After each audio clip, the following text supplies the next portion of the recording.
Hello, my name is Peter Sarosi. I'm the director of the Rights Reporter Foundation and the editor of the Drug Reportero website. And I'm hosting this discussion on global cannabis policies here at the UN headquarters in Vienna, where the 62nd session of the Commission on Narcotic Drugs is taking place, a few meters actually from us. And governments are debating global drug policies right now. This is the largest decision-making forum in the world. And I have excellent guest speakers with me today here. We have Lisa Maria Sanchez from Mexico City, representing Mexicans Against Crime, Mexicans United Against Crime and Transform. We have Martin Jelsma from the Transnational Institute, and Michael Krawitz from the United States, representing Veterans for Medical Cannabis Access. And just 60 years ago, cannabis was placed by the United Nations on the Schedule 4 of the UN Drug Conventions, and this is the same list as heroin or cocaine, substances highly addictive and with no recognized medical value. And last year, the WHO made the first scientific review ever on cannabis, and as a result, it made a proposal to the UN to reschedule cannabis to Schedule 1, which means that it will be recognized as a medicine. And this is clearly a historical decision.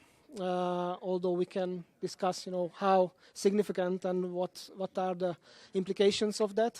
In the world drug policies, we know that the world is now progressing in big steps to making cannabis legal. There are more than 30 countries in the world that made medical use of cannabis legal. There are several countries now making cannabis, the recreational use of cannabis legal. But let's first look a bit back to the past. So I'm looking to you, Martin, because you are one of the best experts on the history of the international drug control system. How cannabis ended up on Schedule 4 in the first place, like 60 years ago? Can you tell us the story of why and how cannabis became this prohibited substance on the UN conventions? Thanks. And yes, I would love to talk about that for an hour. It's a fascinating history, but in short, cannabis first came to the international drug policy discussions already in 1925, and some cannabis preparations were already included in the 25 Convention. So when after the Second World War, when they started to negotiate the Single Convention, 1961 Single Convention, the first step was basically to take as a starting point the substances that were already under control. So cannabis was part of the discussion immediately, but still there was some promise to still have a good review before just copy-paste the existing lists from before the Second World War into the Single Convention. That never happened. Now, the WHO Expert Committee is the entity that has the mandate to recommend to the CND, to this commission here, on scheduling decisions. So which substance has to be scheduled at what level under international control. At the time, in the 50s, the WHO never got to do a critical review. There was a very strongly anti-cannabis activist secretary of the expert committee at that time. And he wrote several, really things that are more pamphlets, I would say. No, by no means anywhere near scientific standards of today, including also racist and colonial, cultural insensitive arguments.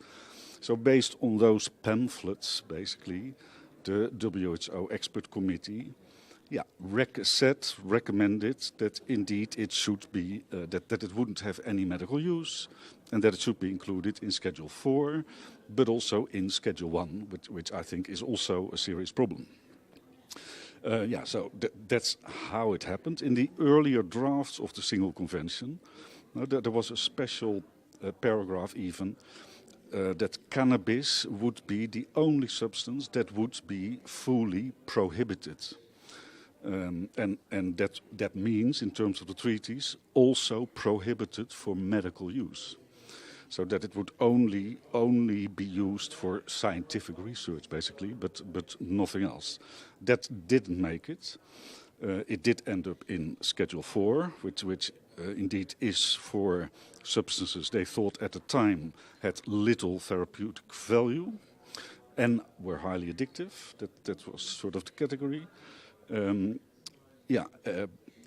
But in the negotiations, there was already, it was not obligatory to impose the full prohibition, including on medical uses. So countries already had the option, as many countries have done, to also allow medical use if they wanted. Could you speak, if I could ask a question for a moment on the THC, and how THC got added in? Yeah. Because that's another treaty, it's interesting.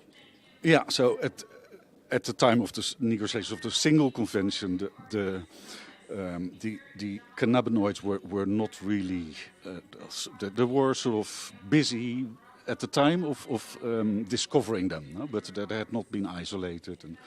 But shortly after that, that did happen. So, and that was at the time that they started to negotiate the next treaty, the 71 Treaty. And of course there was a decision or discussion, you know, should they then be part of, just added to the Single Convention, the THC, Delta-9 THC, dronabinol, and it was basically because of the pharmaceutical industry, who were at that moment starting to develop some medicines based on dronabinol. And that was also for some other medicines that the pharmaceutical industry was developing for other substances, that there was pressure to keep it separate in another treaty with a lighter regime. And it's a controversial decision at the time, mainly under pressure of the pharmaceutical industry, without a scientific justification, I would say, and something that now the expert committee is addressing again, because they now propose to transfer THC dronabinol back to the 61 Convention. Mm-hmm. So we know that this decision did not come out of the blue, but several professionals and activists have been working hard for several years to kind of pressurize the system to recognize the medical value of this substance, and you are one of them, Michael. Can you talk us about the process that led to this current proposal and your personal involvement and work around this issue? Sure. So I'm trying to think of where to pick up. It goes back for me quite a ways. The process itself that we're seeing the result of right now was a process that was started in the vast majority of it was started by a resolution that was passed here at the Commission on Narcotic Drugs. I think it was 2009, the so-called seed resolution, cannabis seed resolution. And that was Japan and Azerbaijan that put in a resolution. Japan, I remember very clearly the complaints from the floor that they were making about their young people buying cannabis seeds on the internet and how that was a big problem, and they wanted some kind of control. I'm pretty sure, in fact, I'm absolutely sure that they had no idea how big a rabbit hole they were getting into by asking this of the system itself, because seeds are exempt under the treaty, for one, but also, too, that to add cannabis seeds, since it's not written in, would be an actual big lift. It's not a small thing they were asking the process to do by adding cannabis seeds.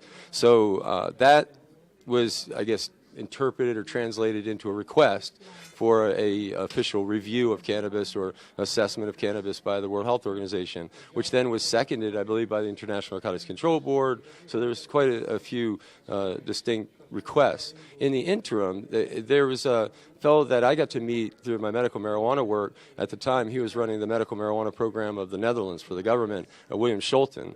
And William was on the expert committee. It was they didn't have an expert committee meeting during his time.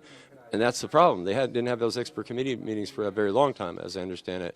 And he was trying to see how he can get this process started. He had a whole list of substances that were just like cannabis, like coca, that were put into the treaty in antiquity based on information that was either false, misinformation, or just lacking evidence. And that all should be revisited. I think he came up with like 24 mostly plant-based substances that are in the treaty but have never had an evidentiary review. And cannabis was leading that pack. And I remember sitting at one of these tables just like this and just he and I brainstorming how we could get this started.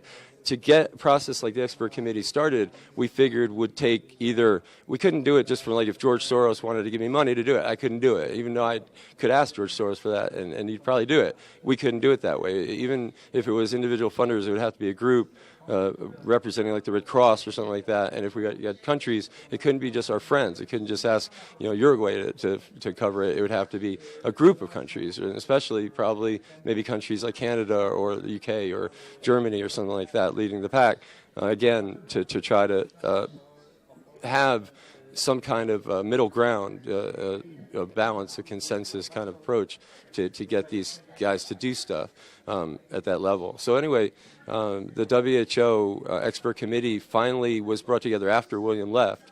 And I went and spoke to the committee, spoke with Steph Shear on the importance of doing a review of cannabis, not just an update. At that time, they were going to do just an update of cannabis. There was a person on the committee, expert committee member, I guess they're 13 or 11, 12, 13, varies from time to time. They are all real experts, and this woman, certainly a great expert, but she's anti-marijuana as can be, Professor Bertha Madras. So one of the first things I did was spoke to the importance of doing a review and the importance of the expert committee assessing whether Bertha Madras, Professor Madras, was an appropriate member of the committee. I felt like I had to do this because she was so effective, an anti-marijuana activist, that she could actually make a sensible argument by me look ridiculous once they left my site. So the next time they met, they did just agree to do a review, and they didn't have Professor Madras on the committee. Even after that, though, there were steps along the way where it just the process just tries to stall. I think the placement of cannabis is kind of a weird catch-22 where no one has the courage to step up and change it. I guess that's where Jack Herrick came up with his Emperor Wears No Clothes, because everyone can see it needs to be changed. But who has the courage to really step up and do that? And the WHO has now finally accepted that responsibility completely. It took a lot of work by a lot of people. I think at any given point, we had as many as 100 people working with us. We've submitted documents like our civil society documentation that I showed you that had 60 people contribute and over 200 NGOs sign on. Our core team, Kenzie, Riboulet, me, Farid Gouche, with others extending out to maybe 15 or 20 in our core team, have attended all the meetings in Geneva and presented evidence. And we've had 10 and 20, even 30 people in that little tiny room in Geneva at the World Health Organization headquarters, speaking from the heart, speaking from science, and no anti-marijuana voice to be heard, really, to be found. And I think that doesn't speak to the ineffectiveness of anti-marijuana. I think that speaks to the fact that we were working on something very real there. It was based on real evidence, and we didn't have really time for talking points or, ideological positions. So can you explain us what is in this proposal of the ECDD, which was adopted last year in November? What does it say, and what its significance is? Yeah, I would say the critical review documentation itself. No, they had 5 different cannabis-related substances under review. Those are very thorough literature review documents. No, there's a lot of excellent information in there. I think they will be an important reference for the next years to come. However, I think that the conclusions that in the end were drawn in terms of the concrete scheduling recommendations, that there is in fact a disconnect between the evidence they present and the conclusions that are drawn that, in my view, are politically influenced.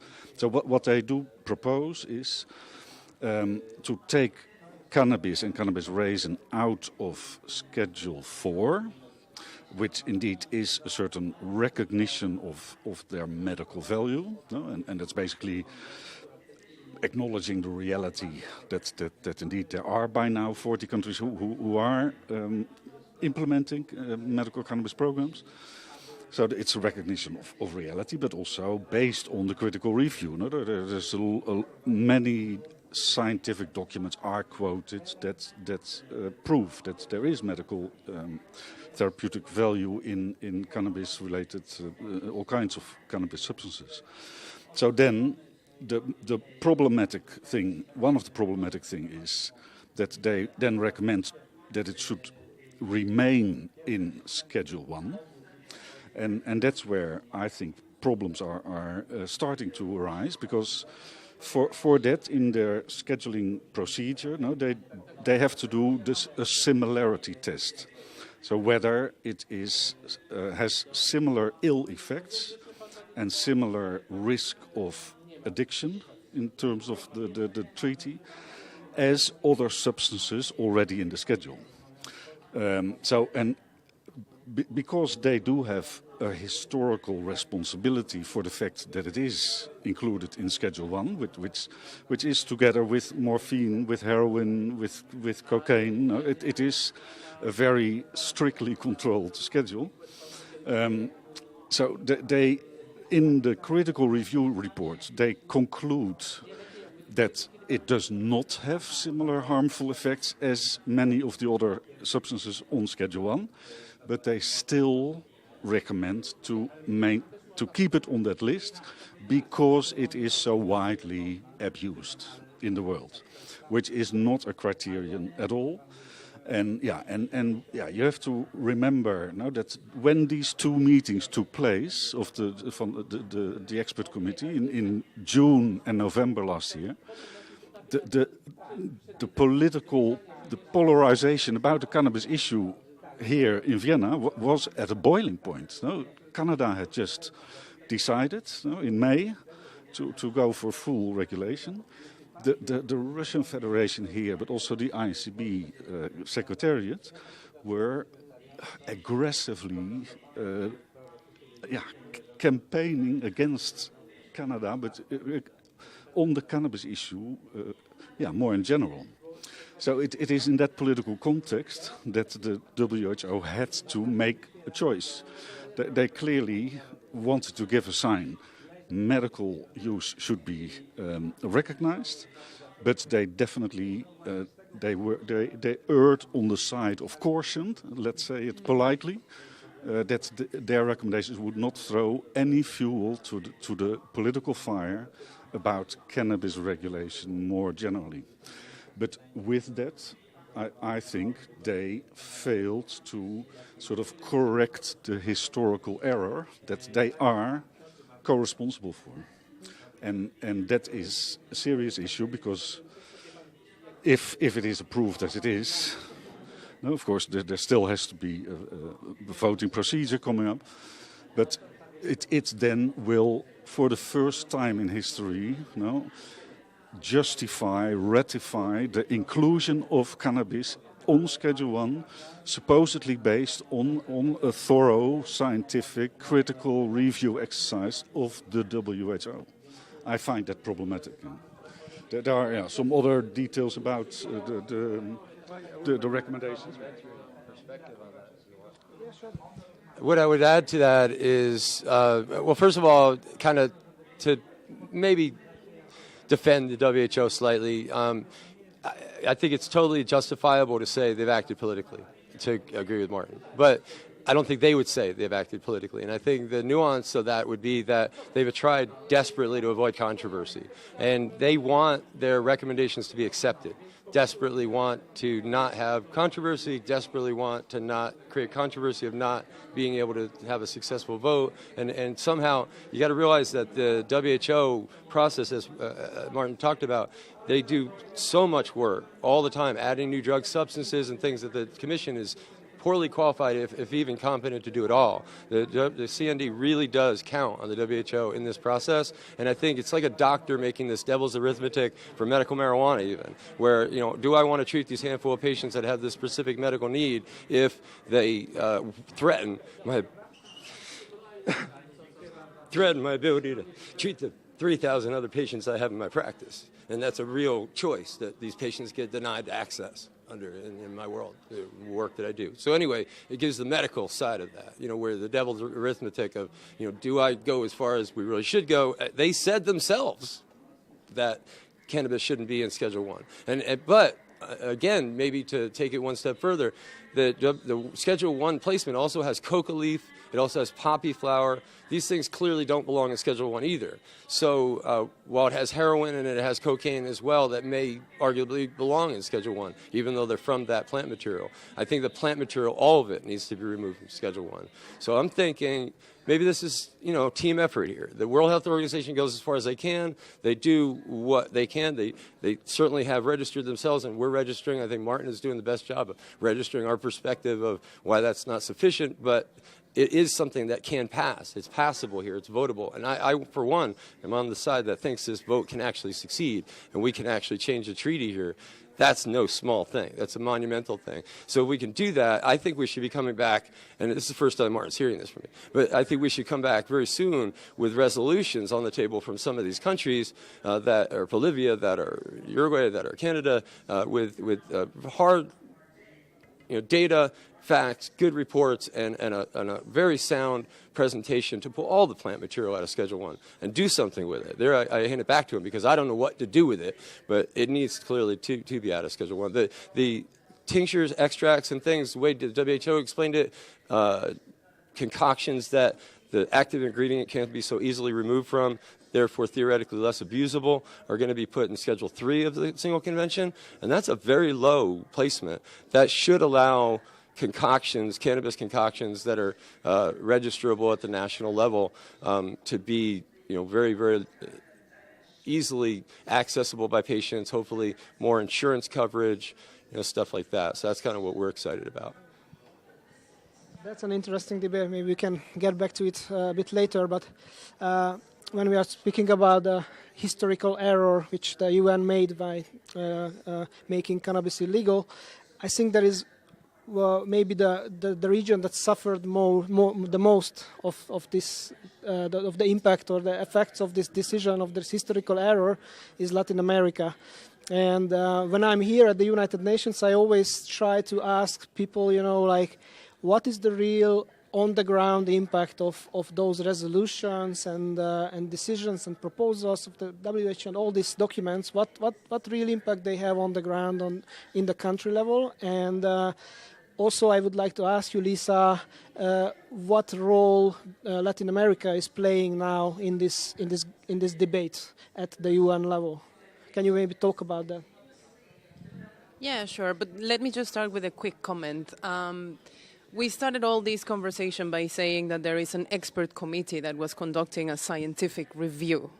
And if we take for valid the results of this scientific review, we're agreeing on a political review of what's the most possible viable alternative, the current state being what the current state is, having an extremely polarized ambience in which there are countries that still punish cannabis possession with the death penalty, and then you have other countries that went for full regulation. So it's not a scientific thing if we're not accepting what science says, but it's a rather political commitment to just like allow what causes the least harm to the system and not necessarily what improves reality to its best.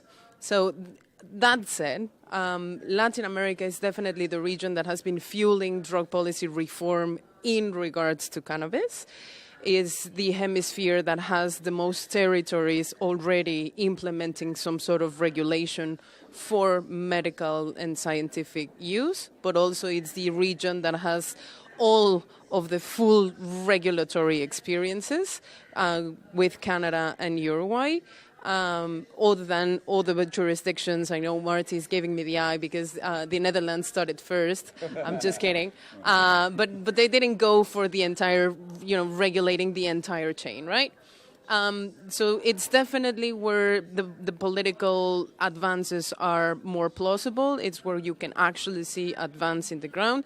And as you said, south of the border of the United States, it's basically where the war on drugs has been fought with the most vigor, I would say. It's where we have some of the most punitive policies, not to say the most, because Southeast Asia is definitely way ahead of us. But we've suffered the social and economic consequences of having to prohibit these markets and having to fight for these drugs not to get into the consumer markets, specifically into the US or the European countries. But what's going to happen in the ground, as we already move forward to trying to regulate some of the uses of these plant and its derivatives and its the cannabinoids that are present in the plant and other substances present in the plant, is that if we actually vote for these recommendations to materialize, and this is not to say that I'm preventing drug policy reform, not at all, but if we vote this, most of the medical regimes in Latin America will suffer.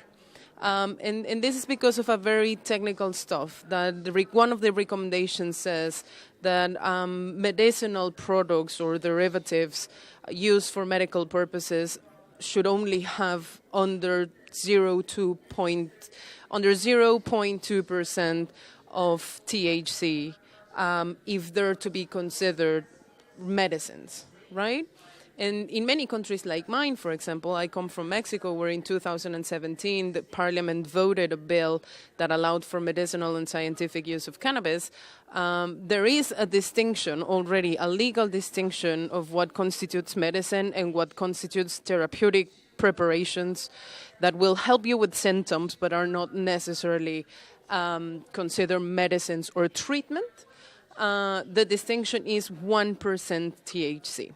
So if you adopt this new resolution and you actually mandate this as a treaty obligation, countries like mine will be forced or at least encouraged to change the regulatory systems already in place as to restrict even more the access of patients to substances that have little more THC than the quantity allowed by this new recommendation. And this is also the case for other countries in the hemisphere that already have regulatory regimes. This is the case for Uruguay, this is the case for Jamaica, this is the case for Chile, this is the case even from Brazil. That is a country that now has a very conservative regime, but that allows for the importing of different medicinal, therapeutic, pharmaceutical products that have over 1% THC, so they can be used by the patients. We as an organization in Mexico are defending some cases and actually taking those cases to the Supreme Court, and this is how we got jurisprudence for recreational use or adult use of cannabis this year. Like 3 weeks ago, we basically got the jurisprudence on February the 22nd, 2019. We're defending some other patients that use cannabis for medicinal purposes. And one of these kids, it's an 8-year-old boy that develops resistance to medicines to treat his epilepsy, but that he also develops resistance to cannabinoids. So for him, for example, and I know this is a tiny minority of patients, but they still have the right to access to health, and they still have the right to access to the best possible medication that can treat their symptoms or their illness. And this particular kid is not going to have access to the variety of substances and the ratios of cannabinoids present in the plant that he actually needs in order to remain stable. His mother needs to change the types of plant, but also the types of concentration, and modulates his medicine for him to remain stable and not having more epileptic crisis. So when we're thinking about establishing just like very arbitrary limits to something because it's the most reachable or it's the only possible agreement that we can have given the political ambience or arena, we're actually not committing to the science of it, but we're also not thinking about the impacts on the ground. And this is going to harm many of the medicinal systems that are already in place and somehow try to be as limited and as discreet as possible given the political conditions here in Vienna, New York, and Geneva. So we have to think about that, and we have to think about that using science as evidence, because that was the original mandate. To comment on that, yeah? We didn't talk about CBD. And CBD is something that has been it's interesting from the United States perspective, because in the United States we separated the marijuana movement into the marijuana and hemp movement a long, long time ago, because we recognized that the issues surrounding the use of cannabis, hemp, for fiber, for fuel, for food, it really didn't have any of the sociological issues of our kind of hippie generation, ethic of the marijuana movement. It was more about farming and industrial applications and suit and tie kind of stuff. So we literally did that, where we didn't talk about marijuana anymore and we talked about hemp. We didn't talk about hemp anymore, separated. But that separation is going away now because of CBD. And CBD is now out there everywhere as a byproduct of hemp. But that's industrial application hemp. That's now, they're gearing towards producing CBD, and that out in the market is really, it's a buyer's beware market. Some of the stuff has been found to not have any CBD in it. Some of it's been found to have all kinds of other stuff. And the police say it's got any trace of THC in it, it's marijuana. Then all of a sudden it's marijuana, because there's no clarification in the treaty that CBD is not in the treaty. So that was really the task at hand for the WHO, is figure out how do we say in the treaty that CBD is not in the treaty. And the way they decided to do that was put a note in the treaty. Now, there is the number in that note. It's 0.2%. But I think you'll find a real relief to hear that doesn't apply, and Martin could correct me, but that doesn't apply to anything else, just to CBD. So it's in that note. And this, I think, would also lend very well to the argument the WHO would make about how it's nice to have a little more time for countries to, usually they'd only have a few months to talk about this. Now they're having a whole year because of their delay, which infuriated us to no end, but it actually seems to be useful for the time that it's going to take to really sort out what this means. So what they're going to do is they're planning to put a note in the treaty, literally a note on the margins, that says that CBD is not in the treaty. But the proviso is the line in the sand. It has to have less than 2.2% THC in it to be considered pure CBD under the treaty, which is a relief to those who are actually producing CBD, because now in some places it's zero. You got to have pure, distillate CBD, which is mostly not even from plant material, that they're actually calling, pure CBD out in the marketplace. So having 0.2%, even though it's arguably, and this is where I would agree, not a number we should adopt, and it's just everything you said about the number is true, but it doesn't, I don't think it applies to rosin, hashish, cannabis. THC is going to list one. But THC, and that's what I've got a question for Martin too. Again, is that an increase? It was like Schedule 2 in the 71 Convention, a Schedule 1 in the single convention. Is that an increase, a decrease, or like a across-the-board move? Yeah, well, I think those are all things that do justify a postponement of the vote, because I was actually pleased that well, they still have to formally decide it next week, but indeed it will be postponed either December or March next year, and there are so many question marks about these issues that require more clarification. Now, and of course, if you have a strict interpretation.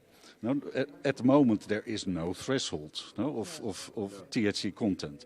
So, in principle, a strict interpretation is that any presence of THC would makes it basically a product that falls under Schedule 1. So, in that sense, it is a little bit higher, but it also fixes it, because the fact that there was no threshold also gave some flexibility to countries, because indeed there are countries that have already introduced other thresholds. So indeed, it primarily applies to define CBD products, but I agree that it perpetuates it perpetuates a whole a lot of questions about national schedules that have other thresholds already in place. And I think that's combined with the confusion that they also give for how they define the exempted preparations in Schedule 3. Because they talk about, it has to be difficult to extract but it's also, that's not clearly defined. And then they talk about pharmaceutical preparations.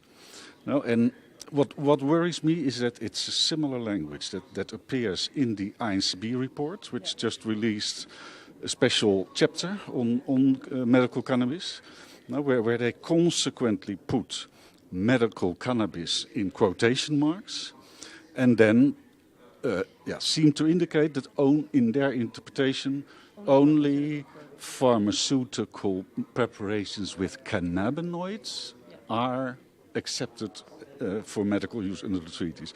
So that excludes a whole range of more natural products, but it also, and it's defended by sort of the rights of patients. They have to have good controlled medicines and etc. But at the same time, there's also the rights of patients who do not have any access to medicines once it is scheduled as a pharmaceutical industry patented product by the Western pharmaceutical industry. And the treaties have allowed a certain flexibility for traditional medical cannabis use in India, China, for example. That is mentioned. And now both the ICP and, in fact, the WHO Expert Committee sort of say, no, all those natural products, the cannabis itself as a medicine, that should all not be. That's basically the message that they're giving. Only pharmaceutical preparations patented by the pharmaceutical industry, gone through all the tests, etc., should be allowed on the market. I don't think that is sufficient. Just a tiny precision, because it goes a little beyond that, because you already have that first limit, that it's the interpretation of medical cannabis only being a pharmaceutical product, and that has the price issue and the access issue and who produces this and who imports it and who exports it and all that kind of thing that we have with regular medicines, and it's already very contentious about how many people do effectively have access to these medicines in lower income countries, for example. But then there's another level of difficulty that happens, for example, with existing regulatory models, such as the Colombian one. If you go just for the threshold of what constitutes pure CBD, and you respect the 0.2%, then you fall into a different regulatory framework that will give physicians different requirements and obligations towards national law to issue prescriptions for those medicines and to control the availability of the product to the final user. And this equals, for example, a prescription of a cannabis-based product with 0.3% THC, let's just say, to a prescription of morphine. It will have effectively the same controls, at least in regulatory models in Latin America, like the Colombian one, as we already know that that's the limit in Colombian law, and effectively neglects or makes even more difficult for patients to access to these substances that already have a legal market and a legal use. This is what happens. People coming from middle income or low income country already know that regardless of the existence of a legal market for opiates or morphine in specific, there's many countries that don't have access to that because of the price and because of the restrictions, the bureaucratic obligations that a state has to fulfill in order to proof control of this particular substance under the international obligations they subscribed. So giving that, it's not only that you're authorizing de facto just pharmaceutical products, but even within the pharmaceutical products, you're making comparable the prescriptions of a fairly safe product that's harmless and has no psychoactive effect to a product that has a much more addictive ratio or consequences or whatever, which again takes us back to the fact that this is not based on science, because you cannot have the same requisites for two non-comparable substances and uses. So it's like many countries are struggling, to stay beyond the boundaries of these international drug control conventions. And I know that TNI has a kind of proposal on how to kind of in an elegant way, how to go beyond the conventions but still keep the spirit and letter of the conventions. Can you explain us what is this solution you're proposing? Yeah, it's basically the starting point is that the last 5 years, the policy developments have developed incredibly rapidly. Now it has polarized the debate here in Vienna. It's clear that the solution will not be found here by negotiating whatever. No, every time they discuss it now, it ends in almost close to a physical fight. No? I mean, I've been following the CND, coming to the CND for more than 20 years. I have never before seen that level of aggressive statements. So, you can forget that through a negotiated process, you can somehow open more space for countries to continue in the direction of legal regulation of the cannabis market. What now becomes clear is that also a WHO proposal to have a scientific review, rethink of the classification is also not going to work, no? Because there's already self-censorship that they basically only want to look at certain restricted medical uses and they don't want to mess in the more political debate about... So that is also not a way out. Even if they would have recommended to take it fully out of the schedules, it would not have survived the vote here in the CND. So, that's true. But at least then other countries would have the argument of a scientific backing of the WHO. So I still think that would have been preferable. So, but starting from that point, we with a group of international lawyers, we started to think, so then what can countries do that for very good reasons do not want to violate international law? No, international law is a very valuable thing. It is under pressure politically on many issues at the moment.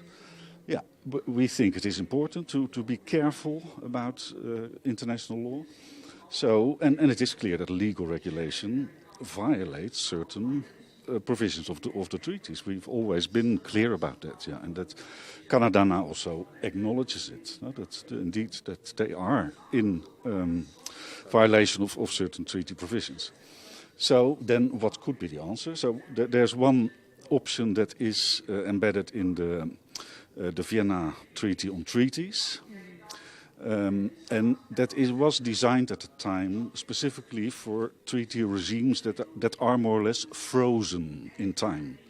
That it's basically impossible to find a consensus again to amend the treaty and so then they came up with this figure of inter se modification, that if it is too difficult to change the treaty as a whole, and to prevent that when it comes to that, countries just start to withdraw from the treaties, there is, under specific circumstances, restrictions, the possibility for a group of like-minded countries to agree a sort of a sub-treaty, to modify certain provisions of the treaty with effect among themselves alone. And then that group still promises, still remains party of the big treaty, and still will comply with the obligations towards the other treaty parties that are not that have not signed the inter se agreement among the like-minded countries. So that is now, conversations are starting about it. With the international treaty lawyers, we have spelled out that we think this is a situation where this model could be applicable and justified. And so we hope that those countries who already have regulated, or the ones who are considering to go in that direction, because I think the next 5 years, those policy trends will continue. Those can start to think about a sub-agreement among themselves, which then also would allow international trade between legally regulated markets. And that's another thing that's for us important, because if countries like the Netherlands and Canada, if they only adopt nationally closed, domestically closed systems, what we will see over the next years is that gradually all the traditional farmers from the traditional producing countries in the south will be pushed out of the listed market. So we do think that there should be a place also for small farmers in traditional producing countries to stay, to keep a slot, keep supplying the international, the opening spaces in the licit cannabis market, and that then would be allowed if that kind of inter-se treaty could be negotiated. Okay. So we don't have much time left, so the question I want to ask you from all of you is about the future. How do you see the future?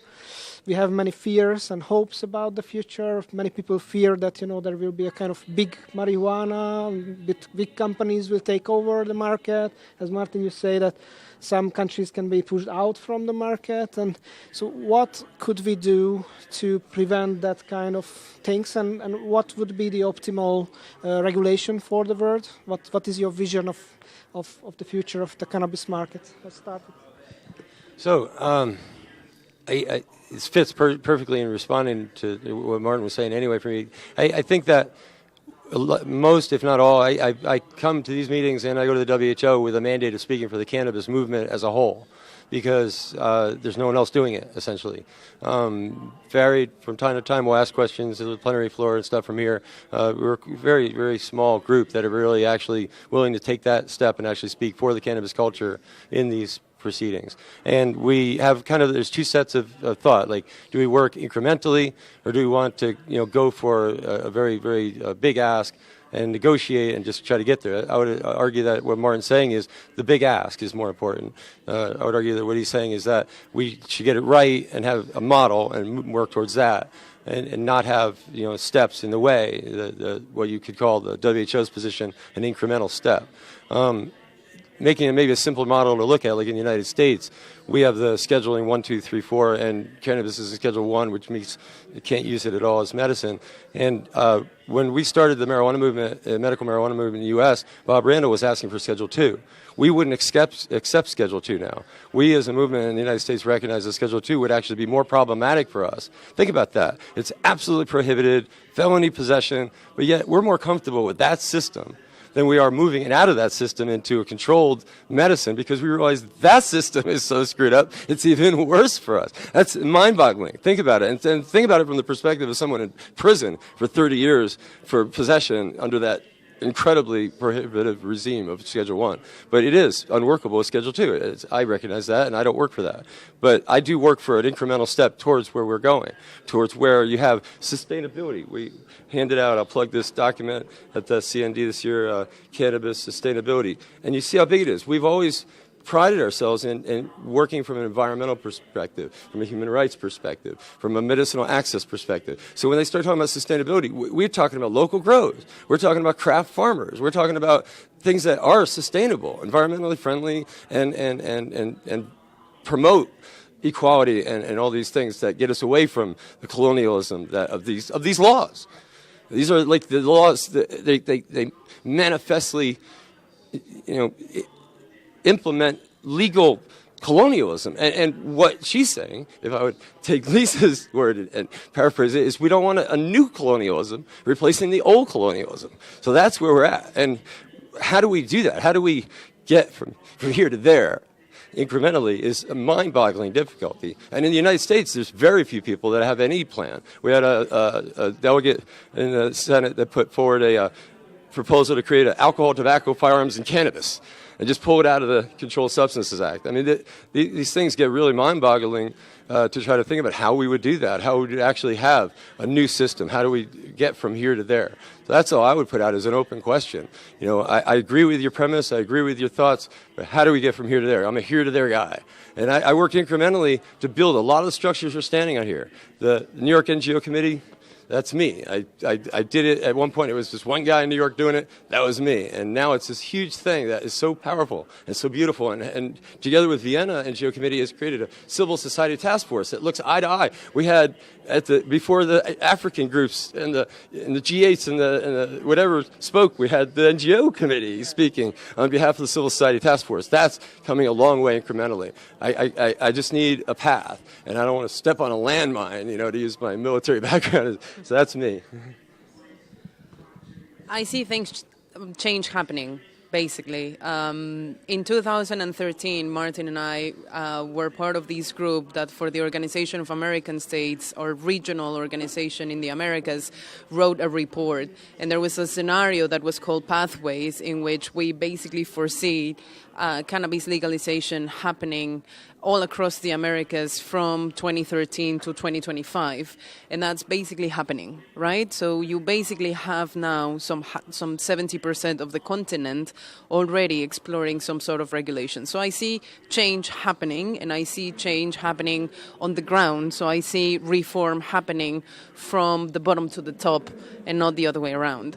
What I don't see, and I think it's a missing conversation that we should be having right now, is a full acknowledgement of the existence of the cannabis industry already, shaping those regulations and shaping the possibilities of such reform movement happening on the ground.